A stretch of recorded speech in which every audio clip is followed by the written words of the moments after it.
سلام، من حسین موسوی هستم. اول اینکه تشکر کنم از انجمن ایرانیان نواسکوشا که باعث تشکیل این مدرسه فارسی شدند. همینطور که همه میدونند ایران تاریخ و فرهنگ بسیار غنی داره و ما که در کشورهای خارج زندگی میکنیم این است که سعی کنیم این فرهنگ و تاریخ را به بچه‌هایمان که آینده ما هستند تدریس کنیم. این مدرسه فارسی چندین تجربه رو به این بچه‌ها می‌آموزد.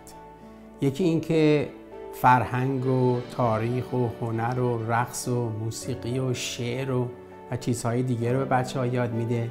یکی این که این بچه‌ها وقتی دور هم جمع میشن اصلا ایرانی بودن رو بهتر یاد میگیرند. افتخار است که بنیاد خانواده حسین موسوی به مدرسه فارسی کمک میکنه، چون پدر من همیشه به ما توصیه میکرد که چون تاریخ ایران بیشتر از 5000 تاریخ داریم ما در ایران و سعی کنین اینا به بچه‌هاتون بیاموزید و به مردم بیاموزید و وقتی این بچه‌های ایرانی تاریخ کهن ایران رو یاد بگیرن این باعث میشه که ایرانیان کامیونیتی خیلی قوی باشه و بتونیم کارهای مفیدی رو در این کشور انجام بدیم.